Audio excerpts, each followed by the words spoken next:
at Golden State. Now, the Washington quarterback Michael Penix said this earlier. Of course, spring now for everybody is either wrapped up or will wrap up at the end of the weekend.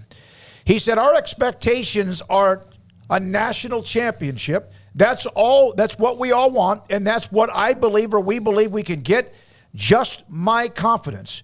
They, of course, 11 wins last year, won the bowl game against Texas, returned a lot of the national award candidates, and I kind of like the fact Michael Penix said, hey, what the hell, let's get this. And, of course, now that will start when we get to September. I think you got to – I think if you believe, if you really have a team that you think is built for it, and Washington looks like they're taking steps. I mean, in past years, sans transfer portal, you think like, well, it's Kalen DeBoer's second year. There's no way that like you can really think about that. Although Bob Stoops did it in his second year. But, most of the time you're like, that's probably a year or two early. But with the transfer portal, with the way that rosters turn over, it's not unrealistic to say, look, here within a couple years of a head coach coming in, if he's got the right guys, he can contend. Now, Washington's got as tough of a go as anybody will in just getting out of their own league, because that's a league right now that Michael Penix is I did a top 5 about Pac-12 quarterbacks,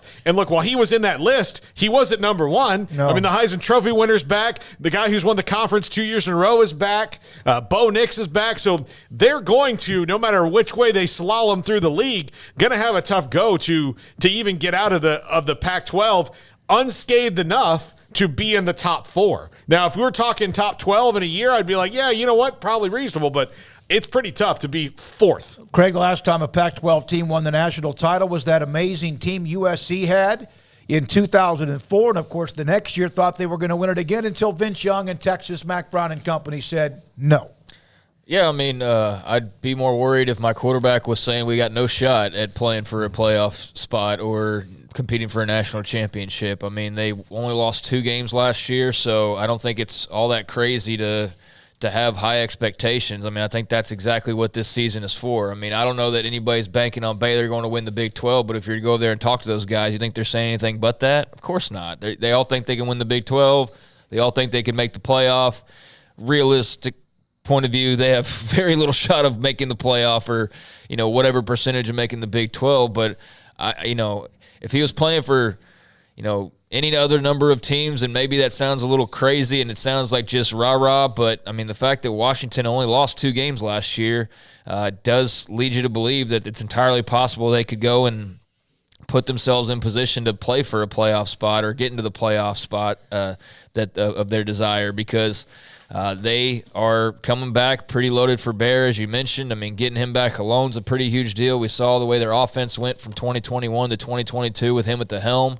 I mean, they were super dynamic last season, and I'd expect more of the same this time around. And, just a couple of flubs on that schedule to, UCLA and Arizona State in back-to-back games, and both one-score games. And that was all as far as their blemishes go. So besides that little dip in the middle, they were near perfect. And, that's certainly a big reason that team and a lot of the other quarterbacks that have come in are back, why the Pac-12, as much as we, talk about their TV rights and all of that, if there was ever, timing on their side, it's the league that they've got this year as far as getting attention, and he's a big reason why. In fact, a couple on the chat room, and it's Sam, Washington should have played USC in that Pac-12 title game, but as he mentioned, had a bad loss against Arizona State. The winner may have gone to the College Football Playoff Championship or the semifinals at 12-1 as Pac-12 champions.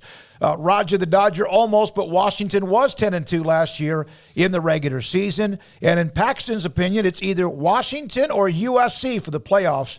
And then asked for Scotty B for his reaction. Clint Moses said, don't forget about my Beavers at Oregon State.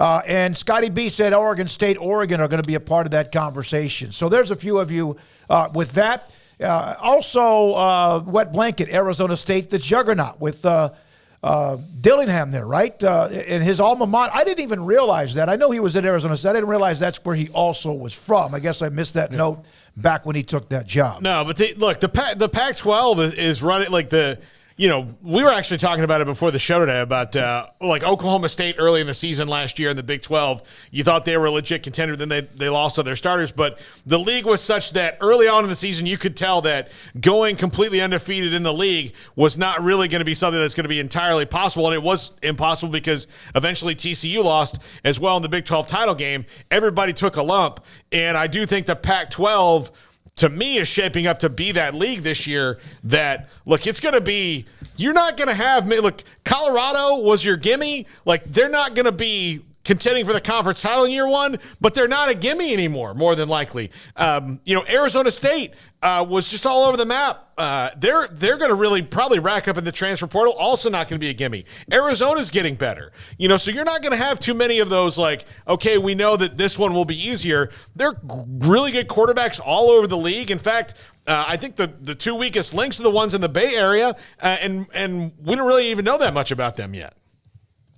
All right, thanks for all of you in the chat room today. The text line's open at 254-339-1122. Here's a note again. The fact that Bo Nix decided to come back in Eugene is huge for the Ducks. Don't forget about them. I kind of see them being the toughest resistance to USC winning the Pac-12 title.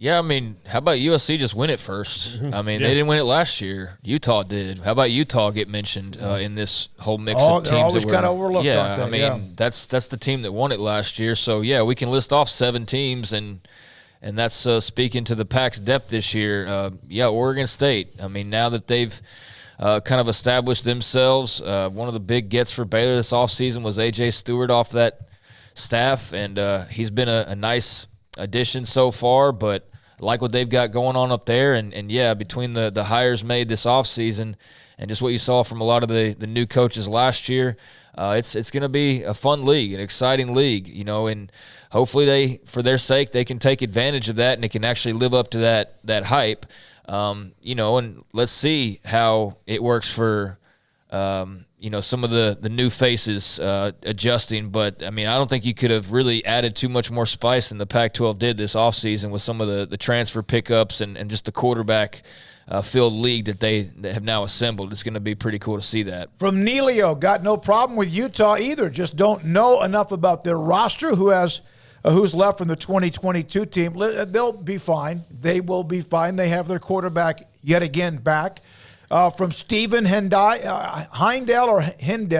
some better Pac-12 North schools like Washington struggle at Arizona State because the weather is a major factor, and Washington isn't accustomed to that if they have to play in Tempe. All right, when we come back, we will